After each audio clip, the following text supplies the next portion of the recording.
Bismillahirrahmanirrahim. Assalamualaikum warahmatullahi wabarakatuh. Alhamdulillah wassalatu wassalamu ala Rasulillah Muhammad ibn Abdullah wa ala alihi wa sahbihi wa man walah wa ba'd. Faya ibadallah usi nafsi wa iyyakum bitaqwallah faqad fazal muttaqun fala tamutunna illa wa antum muslimun. Faqala ta'ala Ya ayyuhalladzina amanu taqullaha haqqa tuqatih wa la tamutunna illa wa antum muslimun. Keluargaku sekalian yang terhimpun di dalam Pertagas, Pertamina Gas, kita mengawali dengan bermohon kepada Allah semoga siapapun yang berada di ruangan ini atau terhubung dalam kajian ini, semoga senantiasa dijaga, diberkahi dan dilindungi dalam kebaikan oleh Allah Subhanahu wa taala. Kita doakan yang bertugas di luar kota. Tadi saya dengar info juga Pak Direktur sedang di Semarang. Semoga giatnya dimudahkan oleh Allah dan semoga diberikan keberkahan. Ada satu bagian yang penting amanat Nabi di hadis Muslim pada satu sifat kepemimpinan. Bahwa di antara sifat pemimpin dan yang dipimpin itu harus selalu membangun kekompakan dengan nilai cinta dan doa. Ini yang sering dilupakan. Nabi pernah menyampaikan dan penyampaian ini, hadis ini didokumentasikan oleh Imam Muslim dalam satu kalimat yang singkat, padat tapi mengikat. Khiyaru a'immatikum man tuhibbunahu wa yuhibbunakum. Pemimpin yang baik itu adalah pemimpin yang kalian mencintainya dan ia pun mencintai kalian. Nah, membangun cinta itu salah satu jembatannya dengan doa. Oleh karena itu, di antara doa yang dianjurkan saat Anda memulai pekerjaan, itu bukan hanya untuk pribadi, lancarkan pekerjaan saya. Tapi juga sehatkan pimpinan saya, pimpinan mendoakan sehatkan anggota saya, sehingga semua itu melahirkan sifat harmoni yang memberikan kenyamanan dan kebahagiaan dalam bertugas. Nah, izinkan saya mengawali dengan itu dulu, karena itu di antara sunnah yang seringkali terlupakan. Sehingga bekerja itu lebih banyak dilakukan dengan tekanan menyelesaikan tugas dibandingkan dengan rasa cinta untuk bisa memberikan nilai ibadah di dalamnya. Yang kedua, semoga sholat kita diterima oleh Allah Subhanahu wa taala. Nah, yang kedua ini tidak cukup dengan amin. Kita harus tahu dulu standar penerimaan itu seperti apa. Dan yang kedua, kenapa harus sholat? Ini poin pokoknya. Mengapa sih umat Islam itu cukup hanya misalnya dengan bersyahadat saja dipandang sudah berislam, lalu berbuat baik? Kenapa mesti ada sholat? Kenapa bahkan yang pokok sampai 5 waktunya? Dan jumlah rakaatnya pun diatur sedemikian rupa sampai teknisnya pun dijelaskan dengan rinci. Saking rincinya, bila ada yang menyimpang dari rincian itu, maka dianggap sholatnya tidak sah dan mesti diulang. Shallu kama ra'aitumuni usalli. Sholatlah kalian seperti kalian persis melihat aku menunaikan sholat. Dan dalam sholat inilah kemudian ada sanad yang tersambung secara ketat sampai-sampai dalam hadis Muslim nomor hadis 397. Demikian di Al-Bukhari juga diabadikan di nomor hadis 757 oleh sahabat Abu Hurairah. Sanadnya tersambung kepada Khalad bin Rafi Az-Zuraiqi, seorang yang sholat di samping Nabi tapi bermasalah sholatnya. Lalu Nabi meminta beliau untuk mengulangi sholatnya. Sampai 3 kali peristiwa itu hingga beliau berkata, Ya Rasulullah au kama qala Alimni ma uhsinu ghairah. Ya Rasulullah, tolong ajarkan kepadaku karena aku tak punya pengetahuan lebih dibandingkan dari apa yang telah aku kerjakan. Nah, dari dasar ini melahirkan satu pertanyaan kritis ya, dan juga perlu argumentasi yang kuat secara syariah mengapa kita menunaikan ibadah salat. Baik teman-teman sekalian, karena waktu kita sangat padat ya, kita manfaatkan sebaik-baiknya. Saya mohon izin kajian kita akan lebih fokus kepada inti materi sehingga manfaatnya lebih banyak kita dapatkan. Salat satu-satunya amalan di dalam Islam yang mencakup 4 bagian pokok dalam beragama. Jadi ketika seseorang menetapkan dirinya beragama dan ciri satu nilai agama itu bernilai benar, ya, dalam nanti kalau kita mau komparasikan atau kita riset, itu ciri pokoknya ada 4. Satu, ada aspek namanya aspek keyakinan, ya, tauhid atau akidah. Nggak mungkin kan beragama kalau nggak yakin. Ya, karena itu pasal 29 ayat kedua itu mengandung nilai keyakinan. Negara menjamin kemerdekaan tiap-tiap penduduk untuk memeluk agamanya masing-masing dan beribadah menurut agama dan kepercayaannya itu. Ya, jadi nggak mungkin kita bisa menghasilkan nilai kepercayaan dan ibadah kalau tidak ada unsur keyakinan. Atau bahasa kitanya disebut dengan iman. Ya, iman itu nanti juga dipaku dalam setiap nilai kebangsaan di konteks Negara Kesatuan Republik Indonesia. Ini yang paling membahagiakan. Jadi mau jadi pegawai apapun itu syarat, ya, salah satu syarat yang melekatnya beriman dan bertakwa kepada Tuhan Yang Maha Esa, gitu kan? Ya, kemarin saya di BPK itu ada 11 bab Romawi, 40 pasal. Ya, di bab yang keempat pasal 13 tentang pemberhentian dan pengangkatan itu ada 11 poin A sampai K. Di poin B yang keduanya syarat menjadi bagian dari anggota BPK itu beriman dan bertakwa kepada Tuhan Yang Maha Esa. Baik, di Undang-Undang Pendidikan Sisdiknas nomor 20 tahun 2003 itu kalau kita baca dari poin menimbang ada 4, di poin B-nya saja sudah ada iman. Ya, Undang-Undang Dasar 1945 mengamanatkan pemerintah mengusahakan satu sistem pendidikan ya nasional yang meningkatkan keimanan dan ketakwaan pada Tuhan Yang Maha Esa serta akhlak mulia, baru mencerdaskan kehidupan bangsa. Ya, secara singkat, satu, agama dianggap benar kalau ada doktrin keimanan, ada akidah, ada tauhidnya. Yang kedua, ada ibadahnya. Ya, sebagai pembuktian kita beriman, buktinya apa? Ya kan? Saya beriman kepada Tuhan, kita tetapkan, misalnya Allah. Apa pembuktian keberimanan kita kepada Allah? Ya, kan pembuktiannya itu mesti diwujudkan dalam bentuk sikap. Sikap itulah yang disebut dengan ibadah. Nah, konsepsi ini ada di Quran surah ke-20 Thaha di ayat ke-14. Innani anallahu la ilaha illa ana fa'budini. Ya, sungguh aku tegaskan bahwa akulah Allah, satu-satunya Tuhan yang layak dipertuhankan dan disembah. Ketika Anda mempertuhankan aku, fa'budni, maka buktikan kebertuhananmu kepadaku dengan menyembahku. Karena itu namanya Allah punya dua arti. Satu yang dipertuhankan, kan, ilahun wahid. Yang kedua yang disembah. Ya, jadi yang dipertuhankan dan disembah. Oke. 3. Yang ketiga harus punya unsur praktikal atau implementatif dalam interaksi kehidupan. Ya, jadi bukan cuma nyembah Tuhan, bimbingan kehidupannya apa? Implementasi dari ibadah itu.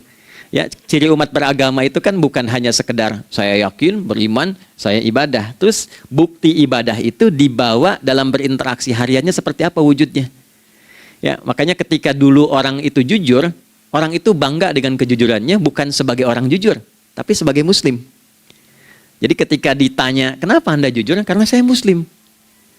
Ketika ada seorang penggembala di Sahara yang sangat gersang, diuji oleh Umar bin Khattab, ingin diambil kambingnya, kan kisahnya viral kan? Baik ya? Oh, tapi ini bukan punya saya. Bilang aja pada tuan Anda, kalau kambingnya hilang satu dimakan serigala. Lantas di mana Allah?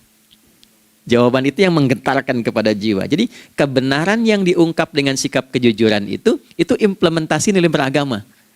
Nah, jadi praktek ibadah ada di muamalah. Oke, satu akidah. Akidah dibuktikan lewat ibadah, ibadah diimplementasikan dalam muamalah. Itulah sebabnya nanti seluruh bagian tubuh kita ketika digunakan untuk bersifat dan bersikap, itu ada tuntunan iman di dalamnya. Oke? Misal, saya tanya begini ya, ini mukaddimah ya, kita belum mulai nih. Saya tanya gini, apa fungsi mata? Tuh kan, sudah keliru kan? Nah, kalau hanya melihat, hewan juga melihat. Ya? Coba kambing melihat, kan? Elang melihat. Lalu apa bedanya fungsi mata kita dengan mata hewan? Ternyata ketika kita meriset ayat-ayat Al-Quran terkait dengan fungsi tubuh kita, itu rata-rata dibuka dengan iman dulu. Quran surah 24, surah Cahaya, ayat 30 untuk laki-laki, 31 untuk perempuan. Qul lil mu'minin. Ya Muhammad katakan, viralkan pada pria-pria yang menyatakan dirinya telah beriman. Yaghuddu min absarihim, gunakan pandangannya itu yang dibimbing oleh imannya untuk melihat yang baik saja menurut standar imannya. Jadi kalau menurut imannya tak baik, gak boleh dilihat. Karena itu ketika Anda sudah mengatakan asyhadu an la ilaha illallah, asyhadu anna Muhammadar Rasulullah, kalimat itu dari lisan turun ke hati, itu jadi cahaya ke bagian tubuh kita. Makanya ketika Anda melihat, itu ada cara pandang tertentu yang dibimbing iman, standarnya beda dengan tanpa iman. Kalau nggak ada iman, semua mungkin terlihat. Tapi ketika ada iman, hati kecil Anda akan bicara, ini nggak baik. Palingkan. Nah, memalingkan dari yang tak baik menurut iman, itu namanya ghaddul basar. Oke, perempuan juga begitu, setara. Wa kullil mu'minati yaghdudna min absarihinna. Dan katakan pada setiap perempuan yang menyatakan dia beriman, maka gunakan pandangan itu dengan bimbingan imannya. Ketika tak baik menurut imannya, palingkan. Ya, Anda lihat kajian di YouTube, terus ada iklan kan? Terus menurut standar iman nggak bagus, itu otomatis akan nggak suka itu. Ya, pasti dipalingkan. Ya. Anda kalau naik pesawat tuh ya, tugas keluar tuh, pertagas tugas keluar. Kalau pramugari lagi demo tuh yang dilihat pramugarinya apa demonya tuh. Nah, iman itu akan bekerja di situ tuh. Ya, palingkan tuh. Nah, sama dari mata turun ke, jangan langsung ke hati aja, ke lisan dulu kan. Ya, ke mulut kan. Itu mulut tuh ketika digunakan fungsinya, imannya disebut dulu. Ya, Quran surah 49 ayat 11 misalnya. Ya ayyuhalladzina amanu, imannya dulu. La yaskhar qaumin qaum. Ayat 12-nya la yaghtab ba'dukum ba'dha. Hai orang-orang yang telah menyatakan beriman. Kalau pakai alladzina disebutkan 1080 kali dalam Al-Quran, itu kalimatnya diksinya singkat, padat, mencakup semua tanpa sekat. Oke, jadi kalau laki-laki, perempuan, tua, muda, besar, kecil, beda strata, duniawi, itu semua tercakup di dalamnya. Hei semua yang telah menyatakan beriman, gunakan imanmu untuk membimbing lisanmu bertutur. Kalau masih merasa punya iman, jangan gunakan lisan untuk mencela merendahkan orang. Untuk bergibah, membuat hoax. Didetilkan oleh Nabi kalimatnya jelas. Man kana yu'minu billahi wal yaumil akhir falyakul khaira aw liyasmut. Siapapun. Nah, dari alladzina ketika dirinci pakai man. Ya, man itu bentuk tunggal, ya, personal, tapi maknanya general. Jadi kalau Anda, saya, kita baca ayat atau hadis ada man, posisikan Nabi sedang bicara ke kita. Ya, hei Adi Hidayat, posisikan Nabi bilang gitu tuh. Kalau engkau merasa beriman sama Allah dan yakin dihisab di hari kiamat, jaga lisanmu. Katakan yang baik dengan bimbingan imanmu, tak mampu engkau diam. Jadi cukuplah suami istri itu menggunakan satu hadis ini, pasti sakinah itu muncul dalam kehidupan rumah tangganya. Ya, itulah sebabnya kenapa sakinah didahulukan dibanding mawaddah. Hati-hati ya, Mbak, walaupun namanya sakinah nggak ada ini nggak akan datang tuh ketenangan tuh. Ya, ada yang tahu nggak rahasianya? Kenapa sakinah duluan dibanding mawaddah? Ya, 5 juta. Ya, waktu habis karena padat sekali. Maddah jamaknya mawaddah, rasa kasih yang tumbuh dari pemberian materi. Jadi kalau rumah tangga itu ingin cenderung pada kebahagiaan, boleh berbagi dengan materi. Ya, istri cemberut, Anda datang dengan senyuman, sayang, kenapa? Ya, ini emas 2 kilo, nah itu pasti sehat lagi tuh. Ya, itu mawaddah. Tapi maaf, walaupun Anda mapan bekerja, harta cukup melimpah, ruah, tapi tidak ada ketenangan di rumah tangga, tidak ada sakinah, maka hampa kehidupan rumah tangga itu. Itulah sebabnya kenapa di Quran sakinah lebih dulu dibandingkan dengan mawaddah. Saya tanya ibu deh, ibu pilih mana? Kaya tapi gelisah atau miskin tapi tenang? Oke. Saya paham itu. Saya paham. Suami juga sepakat semuanya. Ya, artinya apa? Kita nggak bisa menghilangkan unsur ketenangan. Oke, itu hanya pembuktian argumentatif ya, supaya kajiannya lebih kepada argumen. Jadi ada akidah terkorelasi dengan ibadah, implementasinya di aspek muamalah. Nah, nanti cara bermuamalahnya diatur lewat akhlak namanya. Bagaimana bermuamalah yang baik? Kan Anda, maaf ya, berekspresi kepada pimpinan dengan kawan kan berbeda. Oke, kepada orang tua dengan anak kan lain. Nah, yang mengatur interaksi kita sehingga terjalin harmoni yang baik, itulah yang disebut dengan akhlak. Nah, 4 poin inilah yang menjadi inti dakwah Nabi SAW ketika diutus oleh Allah Subhanahu wa ta'ala. Memastikan 4 ini bisa optimal kita lakukan dalam kehidupan. Bonusnya yang kelima, selalu meningkatkan inovasi sehingga selalu mendapatkan hal baru dalam kehidupan. 5 ini digabungkan di Quran surah kedua Al-Baqarah di ayat 151. Kama arsalna fikum rasulam minkum yatslu alaikum ayatina. Satu. Oke, wa yuzakkikum. Dua, akhlak. Wa yu'allimukumul kitaba. Tiga, wal hikmah. Empat, lima, wa yu'allimukum ma lam takunu ta'lamun. Kelima-limanya ini digambarkanlah dalam bentuk ibadah yang melatih kita sebagai pondasi awal menuju dan memantapkan 5 hal ini, yaitu sholat. Itulah sebabnya kenapa sholat yang pokok dilakukan 5 waktu dalam sehari untuk mewujudkan 5 hal ini dalam kehidupan, dan satu-satunya ibadah yang mengumpulkan 5 aspek ini dalam prakteknya hanya sholat. Hanya sholat. Oke, mari kita detilkan, kita rinci, dan di sini kita akan mulai kajian kita. Yang tadi mukadimah ya. Baik, kita punya 30 menit. Wah, padat sekali. Bismillahirrahmanirrahim. 1.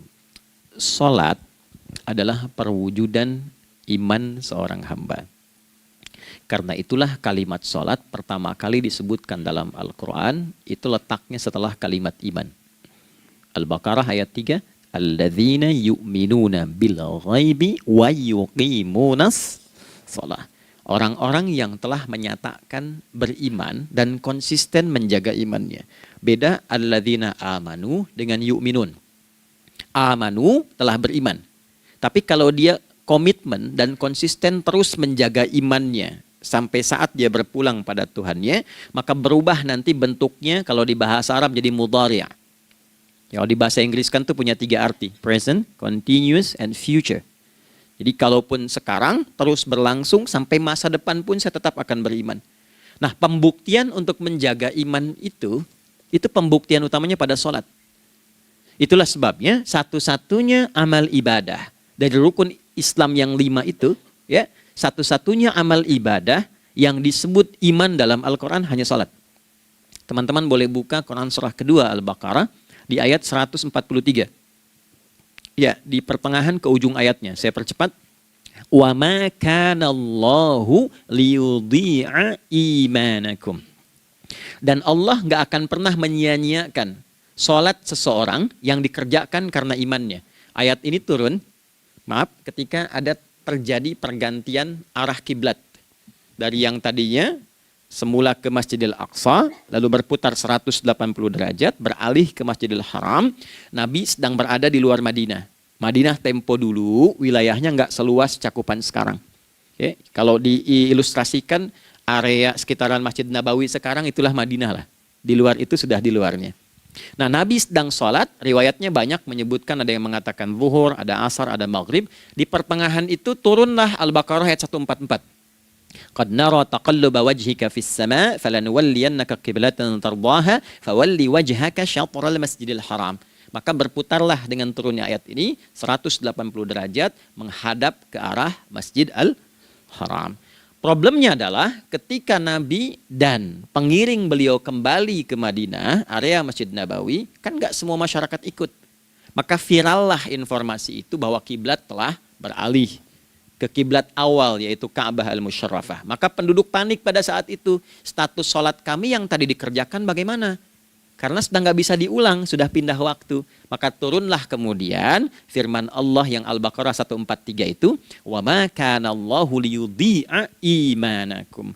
Karena engkau mengerjakan sholat itu dengan imanmu, maka Allah nggak menyia-nyiakan imanmu itu. Maksudnya apa? Walaupun arah kiblatnya tidak tahu mengarah kepada sisi yang belum berubah, tetap dihitung pahalanya sempurna karena imannya. Gitu. Nah, ini nanti yang menjadi landasan turunnya Al-Baqarah ayat 115. Walillahil masyriq wal maghrib fa aynama tuwallu fathamma wajhullah. Kalau Anda sedang tugas nanti di lapangan, lalu sulit menemukan arah kiblat. Aplikasi susah karena sinyal nggak masuk misalnya.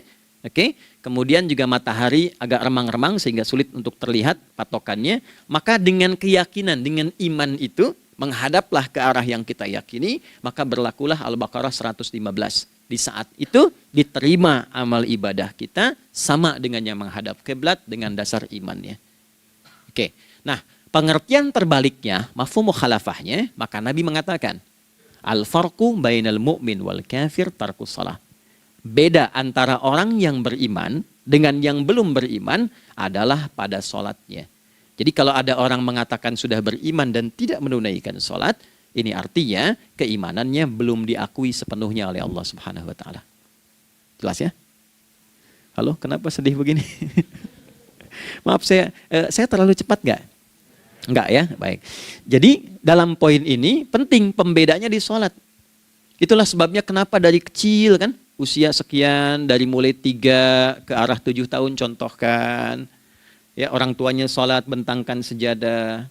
Kalau bisa kalau anak sudah mulai suka tuh kasih model sejadah yang anak-anak sukai bentuknya.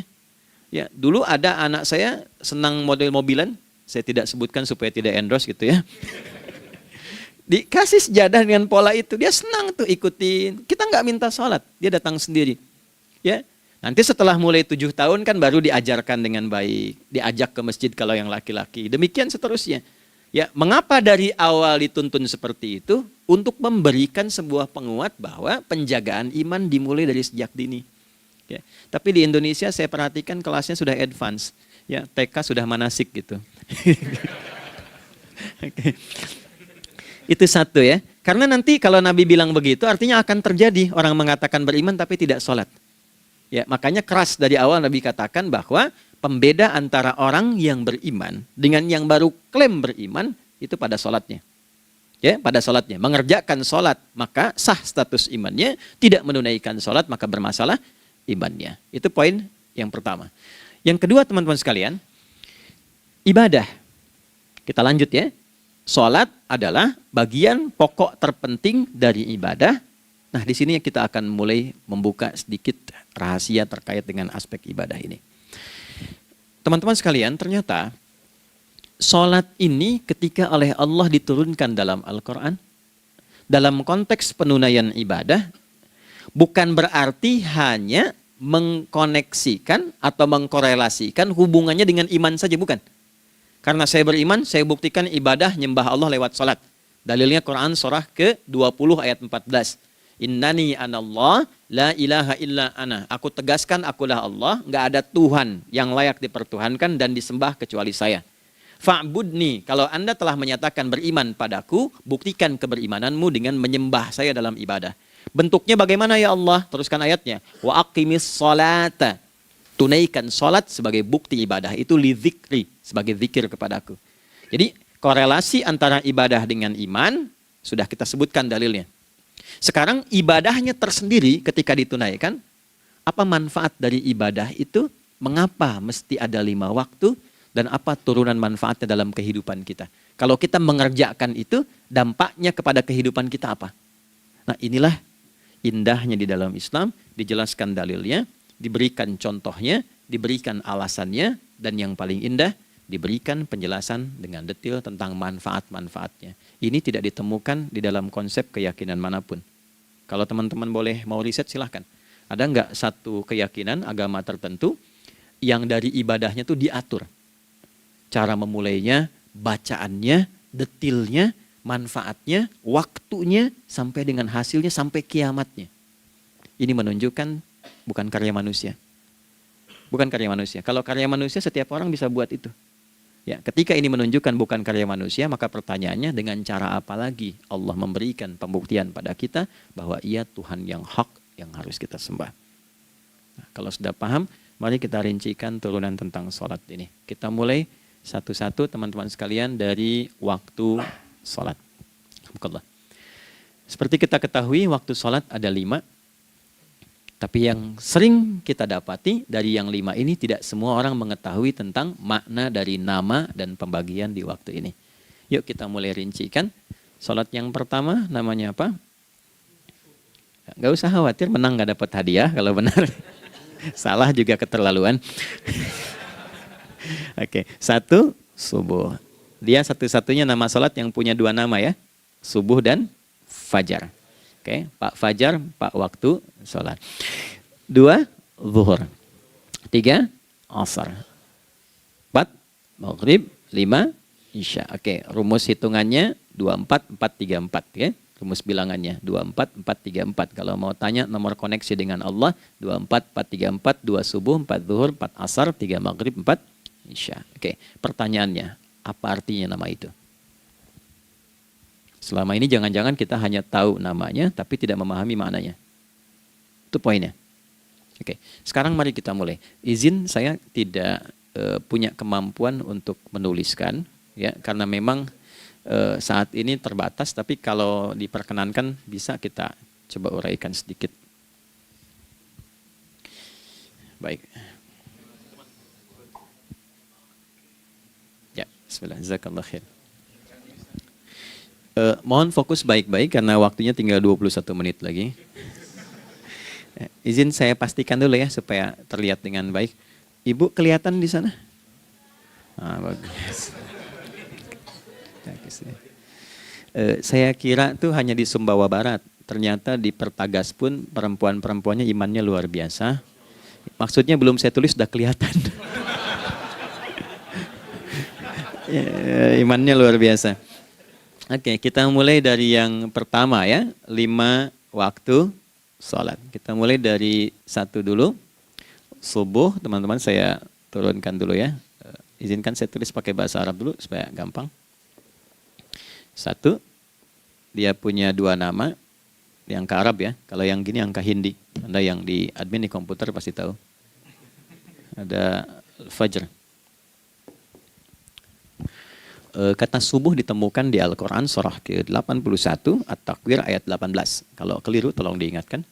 Was-subhi idza tanaffas. Quran surah 81 ayat 18. Ya. Nggak usah di ilmu utak-atik ya. Oh ini kenapa 81 kalau dibalik 18? Itu cocok logi. Ya, abaikan aja itu. Ya. Fajar agak banyak di Quran terkait dengan nama sholatnya ada di Quran surah ke-17 di ayat 78. Aqimis salata liduluki syamsi ila ghasaqil laili wa qur'anal fajr. Inna qur'anal fajri kana masyhuda. Yuk kita mulai ke maknanya dulu. Ingat rumusnya ya. Rumusnya ini selalu begini rumusnya. Aqidah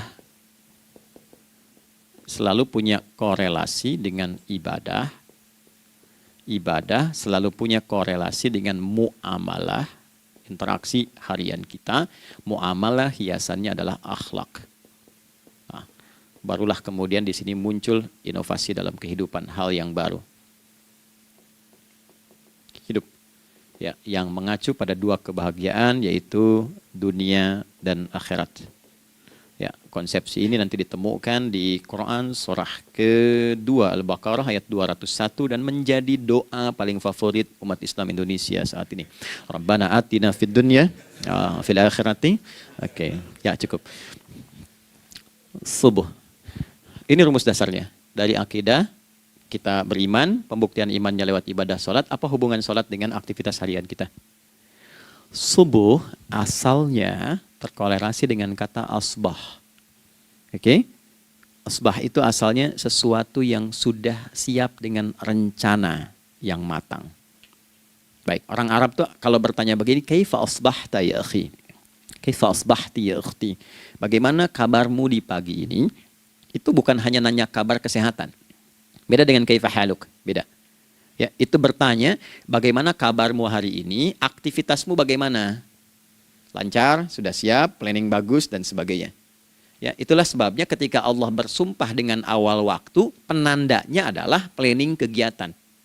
Ya, was-subhi, dan aku bersumpah demi waktu subuh, awal mula untuk berkegiatan, idza tanafas, apabila sudah mulai bergerak, bersamaan dengan nafas yang keluar itu, maka sudah jelas rencana yang dibuat. Ya, jangankan kita, semua alam itu, semesta itu seluruhnya bukan hanya bertasbih, tapi beraktivitas dalam tasbihnya. Di waktu subuh, matahari sudah mulai bersinar kan? Ya, dan sinarnya mengambil manfaat loh. Mengandung nilai manfaat, memecah keheningan malam dan menghilangkan kegelapannya. Gelap mulai hilang, datang kemudian sinar yang memberikan kita bimbingan untuk beraktivitas. Tumbuhan dimulai waktu itu sudah mengeluarkan oksigen, menyerap karbon dioksida. Saya waktu di Utrecht, di Delft di Belanda, ya, saya coba ingin membuktikan. Kan adzan nggak terdengar keluar ya. Jadi sebelum waktu subuh itu saya keluar, kebetulan flatnya waktu itu dekat area hutan yang agak rimbun, enak gitu, udaranya bagus. Itu sebelum subuh terasa karbon dioksida. Walaupun cuma beda hampir 1 menit. Tapi begitu masuk waktu subuh, keluar kesegaran yang luar biasa. Oksigen yang keluar.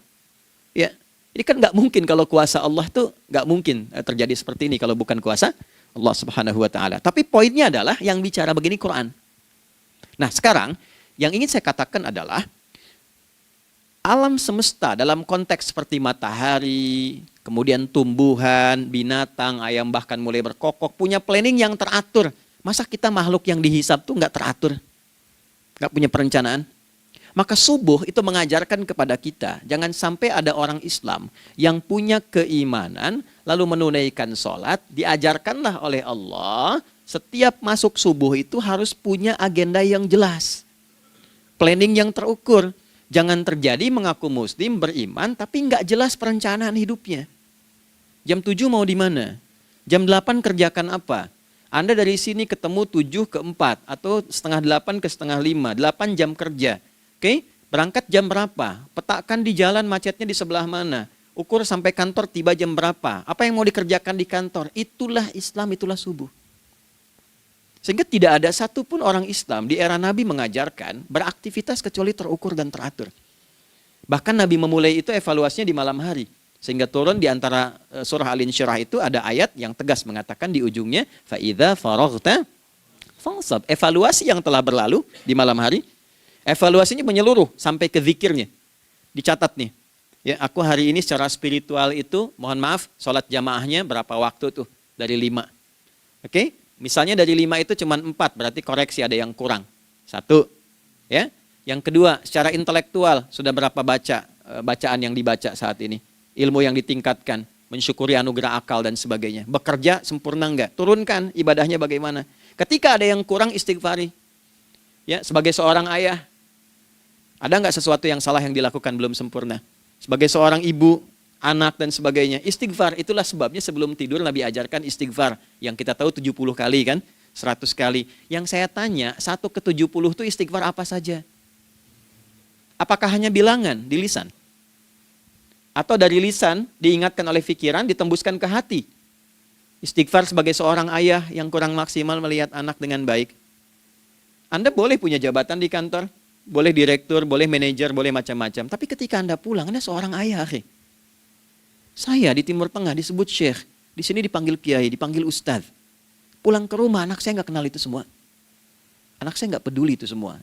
Belum pernah seumur-umur saya mengajar. Lalu saya pulang, anak saya menunggu depan pintu dan memanggil, kiai. Tidak ada. Dia ingin ayahnya. Ingin ayahnya. Oke. Kenapa nggak kita hadirkan istighfar pertama kita itu karena kita kurang perhatian. Kurang perhatian kepada anak misalnya. Saya kalau pulang tengah malam dan semua tertidur, saya lihat satu-satu. Perbaiki cara tidurnya, doa, lihat satu-satu, minta ampun sama Allah. Dan ya kadang sebelum mengalirkan air mata kita nggak bisa tidur karena nggak tahu nanti ketemu lagi nggak di akhirat. Ya, itu poin yang paling penting. Nah, jadi istighfar pertama tuh untuk diri kita ketaatan pada Allah, untuk diri kita sebagai anak pada orang tua, sebagai suami punya tanggung jawab istri atau sebaliknya, demikian seterusnya. Nah itu kalau sudah kita bisa lakukan, dievaluasi, direncanakan besoknya. Fa'idha faraghta fansab, direncanakan lagi yang berikutnya, besok mau ngapain, tulis malam. Kalau kita biasakan begitu tidurnya enak. Karena nggak ada beban, damai hidupnya. Dengan teman damai kalau ada perselisihan sebelum tidur.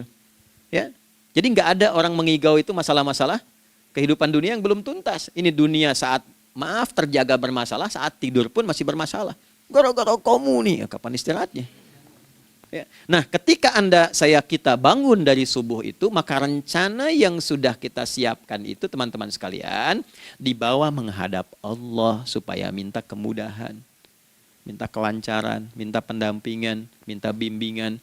Itulah sebabnya kita dipanggil sholat di awal waktu. Supaya rencana yang sudah kita siapkan itu minta taufiknya, persetujuan dan perlindungan dari Allah. Inilah yang menjadikan rahasia umumnya para sahabat memulai berkegiatan sejak dari masjid. Teman-teman boleh riset deh, hadis-hadis tentang sholatnya, sahabat dan kaitannya dengan syuruk dan pekerjaan. Rata-rata memulai dari masjid. Mereka tungguin, evaluasi, begitu siap, syuruk, minta sama Allah, berangkat. Saya mau kasih satu rahasia ya. Boleh jadi ijazah, tapi ini diantara kita aja ya. Anda boleh lakukan, berangkat ke masjid itu dengan baik. Terus minta misalnya, ya Allah, Kau perintahkan aku untuk berikhtiar, sekarang aku lakukan. Kau perintahkan aku untuk merencanakan, sekarang aku ikhtiarkan. Mohon lindungi, mudahkan, dan berikan bimbingan terbaik untuk mendapatkan hal yang wajar, halal, baik, dan kau ridhai. Anda berangkat. Pulang, sebelum nyampe rumah, mampir dulu ke masjid. Masjid terdekat dari rumah aja. Sholat 2 rakaat, situ. Ya, sholatnya bisa sholat wudhu, tahiyatul masjid, dan sebagainya. Setelah itu pulang. Doa dulu habis sholat. Ya Allah, aku telah berikhtiar seperti apa yang telah engkau perintahkan. Sekarang aku memohon rizki darimu seperti apa yang telah engkau janjikan. Kalau dengan semua ikhtiar ini belum cukup menurunkan rizki darimu, maka mohon tunjukkan padaku saat ini dengan cara apa lagi aku mesti berikhtiar. Oke? Silahkan Anda pulang dengan suasana itu ke rumah. Dan lihat apa yang terjadi. Rasakan bedanya, bedakan rasanya, dan pasti terasa bedanya. Gak ada kesan yang lain pada jiwa. Jadi yang dibawa ke rumah itu bukan aura kantor. Bukan aura jalan yang macet. Tapi ada ketenangan, kenyamanan, dan kenikmatan. Kalau teman-teman mau pakai sunnah sahabat ini dalam dunia pekerjaan, dan Anda lakukan coba sehari ini saja, rasanya pasti beda. Ya, ini bagian pertama. Nah, ketika kita ingin datang menghadap Allah, dan mulai membawa rencana kita, kan perlu isyaratnya kan, kapan dimulai? Gak bisa tiba-tiba saya bangun jam 3 langsung sholat subuh, kan tidak begitu. Ya kan? Mesti ada satu sinyal dulu, yang dari sinyal itu ada feedback pada diri kita untuk merespon, gitu kan? Nah, pancaran respon atas sesuatu yang memancar akibat satu hal yang terjadi, kalau di gaya itu kan kalau ada gaya gerak, gaya dorong kan? Ya, kalau nggak salah F1 sama dengan F2 kan? Nah, gaya gerak sama dengan gaya dorong. Geraknya dikit, bunyinya kecil kan? Kencang bunyinya. Kencang. Terus ada F berbanding lurus dengan P, hukum Pascalnya. Gaya berbanding lurus dengan tekanan, kan? Semakin banyak gaya semakin tertekan. Nah, respon yang muncul ketika ada satu misalnya gaya, tapi responnya sifatnya materi sifatnya. Ya, misal kalau Anda mau mengebor air, kan? Kemudian keluar terpancar tuh dari bawah itu keluar misalnya air. Nah, itu namanya infajar. Infajar. Dalilnya Quran surah kedua ayat 60. Wa idzistasqa Musa liqaumihi faqulna idrib bi'asakal hajar fanfajarat minhu 12 aina. Nabi Musa kata Allah itu kaummu 12 suku minta mata air. Dan enggak tanggung, setiap sukunya minta satu, katanya supaya enggak rebutan. Maka Allah firmankan, pukulkan tongkatmu yang kayu. Lihat diksinya detil sekali. Pukulkan tongkatmu yang kayu ke batu itu, maka batu itu akan terbelah dan mengeluarkan pancaran 12 mata air. Ya, tongkat kayu dipukulkan ke batu, batunya yang hancur. Karena Musa seorang nabi, gitu kan? Anda punya tongkat emas, pukulkan ke batu, maka keluar 12 air mata. Gitu ya. Nah ini, infajar. Kalau respon yang keluar itu respon buruk. Misal dalam nafsu, kan suka ada trigger ya yang memancing respon terus nafsu keluar kan? Ya, apa saja itu? Lihat gambar yang nggak bagus, nafsu keluar, itu kan? Lihat sendal bagus, nafsu keluar, macam-macam ya. Nah itu fujur namanya. Fujur. Hurufnya masih sama, cuma bentuknya berbeda. Fa, jimnya masih ada waw, ada ra-nya. Fujur. Quran surah 91 di ayat 7 sampai 10. Wa nafsi wa ma sawwaha fa alhamaha fujuraha wa taqwaha. Fujur tembus ke nafas, nafas memerintahkan yang buruk disebut su. Nafas ketemu su jadi nafsu. Makanya nama lain fujur itu nafsu. Dalilnya Quran surah 12 ayat 53. Wa ma ubarni'u nafsi innan nafsa la'ammaratun bisu. Ya, la'ammaratun bisu'i illa ma rahimah rabbi. Oke, nafas ketemu su. Teruskan. Tapi kalau pancarannya pada sifat yang baik. Oke? Membelah sesuatu yang gelap menjadi baik, terbuka, memancarkan respon panggilan yang baik, maka berubah katanya menjadi fajar. Oke? Matahari diperintahkan oleh Allah, diperintahkan membelah kegelapan malam. Keluarlah sinar pertamanya, disebutlah fajar. Kenapa? Karena ada respon kebaikan keluar darinya. Baik, perhatikan baik-baik. Quran surah kedua, ayat 187. Wa kulu washrabu hatta yatabayyana lakumul khaytul abyadu minal khaytil aswadi minal fajar. Itu untuk matahari. Kita lagi tidur enak-enak, sudah nyiapin rencana malam-malam. Tiba-tiba ada panggilan. Allahu Akbar, Allahu Akbar. Itulah tandanya hati kita mengkonfirmasi iman kita dalam diri kita. Cepat, sudah adzan. Pernah begitu? Nah, konfirmasi itulah dalam bahasa lain yang disebut dengan fajar namanya. Datang. Jadi waktunya matahari membelah disebut dengan fajar, konfirmasinya pun disebut dengan apa? Fajar.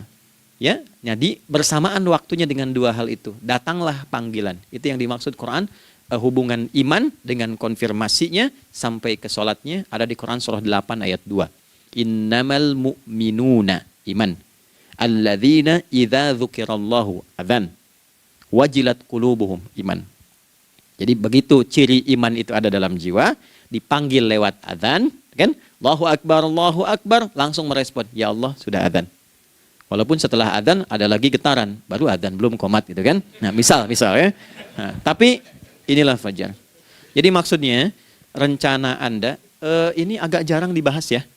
Mohon maaf, ilmu ini agak jarang. Jadi jangan Anda bilang saya bid'ah, bukan. Ya, bukunya ada, referensinya ada. Cuman karena jarang dikaji, jangan sampai kekurangan pengetahuan menghukumi yang tahu jadi salah gitu. Ini poinnya. Jadi saya kalau bahas satu masalah, itu bukunya saya kumpulkan. Tafsir awal sampai akhir yang ada apa, buku-buku tentang sholat apa, baru kita keluarkan. Jadi bagian topik-topik tertentu yang dibahas. Problemnya ketika membahas tentang ibadah cuma dua. Satu, tentang bacaan, doanya apa. Yang kedua, tentang gerakan, bagaimana mengerjakannya. Yang ketiga jarang dibahas hikmahnya apa. Padahal rumus dalam ibadah itu dalam fikih tiga-tiga mesti dipakai. Ini Quran surah kedua ayat berapa? Ayat 129. Rabbana wab'ats fihim rasulan minhum yatlu 'alaihim ayatika ini wa yu'allimuhumul kitaba ini wal hikmah ini. Barulah kita mendapatkan sesuatu yang baru. Ya. Ini wa yuzakkikum dan di 151 Al-Baqarah wa yu'allimukum ma lam takunu ta'lamun. Jadi ini bukan ilmu yang baru, bukan, belum tahu saja. Jadi selama ini yang kita kerjakan jangan sampai terbatas pada ritualnya saja untuk mencukupkan ini. Hubungan ritual dengan ini apa gitu. Ya, jadi subuh ini mengkonfirmasi bahwa ada satu keteraturan dalam kegiatan kita. Ya, alhamdulillah. 2, siang. Oke, setelah subuh, fajar, salat apa? Zuhur. Oke, saya tanya pada Anda, zuhur itu artinya apa? Sudah, cukup katakan wallahu a'lam. Waktunya terbatas ya. Nah, sahabat ditanya nggak tahu wallahu a'lam. Anda sahabat bukan, tabi'in bukan. Zuhur. Waktu tinggal 4 menit lagi. Oke, teman-teman kalau kita jeli, ini kan sholat dikerjakan di siang hari kan? Siang itu bahasa Arabnya nahar. Naharun itu siang. Tapi kenapa sholatnya zuhur? Kok nggak sholat nahar gitu? Ya, lohor ya, jadi paksain tuh. Zuhur, lohor. Ya. Terus sore, biar nyambung cepat. Sore bahasa Arabnya kan masa. Masa al-khir, selamat sore. Kenapa kau sholatnya asar? Kok sholatnya namanya asar? Oke. Maghrib, isya. Isya kan malam kan? Kenapa nggak lail? Lail itu kan malam. Kalau ada yang istimewa di malamnya, itu lailah namanya. Makanya ketika turun Al-Quran disebut Lailatul Qadar. Karena malamnya istimewa. Beda, lail dengan lailah itu beda. Lail itu waktu malam, lailah ada yang istimewa di malam itu. Ya, jamaknya lail, layali, lela, lili, lala, itu malam. Ibu lili, ibu malam-malam. Ya. Zuhur artinya jelas, terang. Ada idhar, dibaca dengan jelas, terang, nggak boleh dengung. Man amana, itu kan? Ya, min husni, harus jelas. Ya, ada a, jelas. Zuhur kenapa disebut zuhur? Untuk evaluasi kegiatan kita dari setengah hari, sudah jelas belum hasilnya? Ini Anda punya rencana di sini, evaluasi di siang. Jelas gak hasilnya? Pekerjaan Anda yang sekarang diamanahkan dari pagi jam 7 sampai sekarang, evaluasi dulu. Dicek, jangan cuma ditinggalkan. Oke, saya sedang kerjain, tinggalin dulu sholat, bukan begitu. Ketika akan sholat, Anda cek dulu, dari ke siang itu tengah hari, bagaimana hasilnya? Ada yang perlu disempurnakan nggak? Ya, ketika ide-idenya mulai mentok, ada yang belum selesai, datang dulu sholat, tenang lagi. Saat tenang itulah dirumuskan kembali pelan-pelan. Kan lumayan dari jam 12 sampai jam 1. Diisi dengan baik, dilihat, itu baru dunia ini. Kan kita ngejar ini juga. Karena nanti ayat 200-nya, ada yang cuma ngejar ini. Wa minan nasi may yaqulu rabbana atina fid dunya. Bukan, kalau nggak hafal diam aja. Wa minan nasi may yaqulu rabbana atina fid dunya wa ma lahu fil akhirati min khalaq.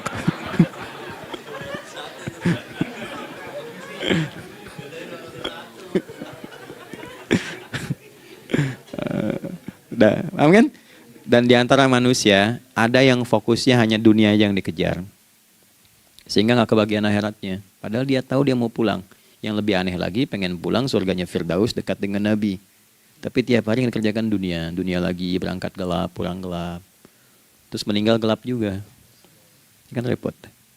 Nah, maka mesti investasi kan. Anda kalau tugas keluar kan, apalagi keluar negeri kan hukumnya beda. Bekalnya pun tidak sama. Anda tugas ke Amerika, mata uangnya sudah beda, hukumnya sudah beda. Terus pengen pindah ke alam barzah, pengen hukumnya sama dengan dunia, mustahil. Ya, makanya dimensinya beda, keadaannya tidak sama. Baju yang dipakai kan beda. Barang-barangnya nggak sama. Makanya disebut telah meninggal dunia, meninggalkan semua yang melekat pada dunia. Pindah ke alam lain, persiapan menuju titik akhir yang tidak ada ujungnya lagi. Nggak ada pembuka lagi. Jadi sudah ujung begini, nggak ada ruang lagi yang lain. Itu akhirat namanya. Makanya di sini cuma dua pilihannya. Kalau nggak ke surga, nah itu ya. Apa investasi yang ada di sini? Maka siang itu dicek dulu, pekerjaan jadi ibadah nggak? Tadi niatin ibadah nggak waktu berangkat dari rumah? Kan? Waktu ngetik, waktu ngerjain di kantor, jadi ibadah nggak? Kalau ibadah, Anda nggak mungkin berbuat kriminal. Anda nggak mungkin berbuat maksiat, nggak mungkin nipu, nggak mungkin nyogok, nggak mungkin korupsi. Kan lagi ibadah, nggak mungkin curang. Kan lagi ibadah. Anta budallaha ka'annaka tarah. Anda itu mengerjakan segala hal sebagai ibadah, merasa diawasi Allah. Fa in lam takun tarah fa innahu yarak. Kalaupun Anda merasa nggak melihatnya, Anda yakin Anda dilihat. Itulah kerja pakai iman, maka ini di bawah akidahnya. Jangan ditinggalkan. Nah, inilah yang selama ini kita butuhkan. Ya. Inilah yang melahirkan nilai etik, makanya adanya dalam jiwa. Takwa itu kan dalam jiwa, melahirkan etos. Etos mendorong kepada logos, logos melahirkan patos. Kepantasan dalam bekerja. Jadi Anda sekuat apapun ilmunya, kalau nggak punya etos, itu rusak. Jadi tidak cukup akal sehat. Jiwa yang sehat itu lebih penting. Banyak orang akalnya, saya ingat, akal itu tidak memberikan perintah. Dia hanya merumuskan satu instruksi dalam jiwa supaya mudah dilakukan dan dieksekusi oleh fisik. Jadi akal yang sehat itu seberapa pandai ilmunya, seberapa cepat mengeksekusi perbuatan. Tapi kalau yang dieksekusi itu dari perintah nafsunya, masalah. Habis saja waktunya tuh. Ya. Ini gimana ini? Tolong jawab loh. Nah, teman-teman karena sudah habis waktu jam 1, kita baru zuhur ini. Nah, yang paling menarik itu gini, yang paling menarik kalau ada orang belum sadar sampai zuhur tentang akibat kehidupan ini, maka muncullah asar. Apa asar itu? Kenapa mesti disebut dengan asar? Dan apa manfaat istimewanya asar kepada jiwa kita? Itu di kesempatan lain kita akan bahas. Teman-teman, waktunya sudah habis ya. Saya menghargai Anda, kan tidak boleh juga saya ngajarkan tapi mengambil yang sesuatu yang tidak tepat ya. Kita buktikan keimanan kita dengan mengerjakan amanah pekerjaan di tempat ini dengan baik, waktu digunakan dengan baik. Kita saling mendoakan supaya semua kita dijaga oleh Allah Subhanahu wa taala. Maafkan saya, lain kesempatan kita berjumpa kembali untuk melanjutkan apa yang telah kita bahas hari ini. Mari kita berdoa, semoga doa kita diterima oleh Allah Subhanahu wa taala. اللهم تقبل منا إنك أنت السميع العليم وتب علينا إنك أنت التواب الرحيم نحمدك كما علمتنا أن نحمدك ونشكرك شكرا كما علمتنا أن نشكرك أنت المقدم وأنت المؤخر بيدك الخير إنك على كل شيء قدير. Ya Allah, kami memujimu seperti Engkau mengajarkan kami untuk memuji dan bersyukur atas segala nikmat-Mu seperti Engkau bimbing kami untuk mensyukuri segala nikmat-Mu. Allahumma salli wa sallim wa barik ala habibikal karim rasulikal mustafa al-amin sayyidina Muhammadin wa ala alihi wa sahbihi ajma'in. Ya Allah, anugerahkan kami kemampuan untuk terus bersalawat pada Rasulullah, sehingga dengan itu kami mendapatkan kemampuan yang baik untuk meneladani kemuliaan beliau dalam beraktivitas kehidupan. Rabbana la tada' lana fi maqamina hadza dhanban illa ghafartah. Ya Allah, jika ada pendosa hadir di ruangan ini atau terhubung dalam kajian ini, maka jangan biarkan ya Allah ia meninggalkan tempat ini dan kajian ini kecuali Engkau telah ampuni seluruh dosa-dosanya. Wala hamman illa farajtah. Ya Allah, jika ada satu di antara kami yang menghadiri kajian ini membawa kegelisahan, maka mohon tenangkan keadaan hatinya. Wala 'asiran illa yassartah. Jika ada yang sedang diliputi oleh kesulitan, maka mudahkan, ringankan dan hilangkan seluruh kesulitannya. Wala maridan illa syafaitah. Dan bila ada di antara kami yang diuji dengan penyakit, maka mohon angkat dan sembuhkan penyakitnya. Rabbana atina fid dunya hasanah wa fil akhirati hasanah wa qina adzabannar. Wa sallallahu ala sayyidina Muhammad wa ala alihi wa sahbihi ajma'in. Wa akhiru da'wana subhanakallahumma rabbana wa bihamdika nashhadu an la ilaha illa anta nastaghfiruka wa natubu ilaik. Walhamdulillahi rabbil alamin. Nasrun minallah fathun qarib wa basyiril mu'minin. Terima kasih untuk semuanya. Mohon maaf kami langsung pamit. Assalamualaikum warahmatullahi wabarakatuh.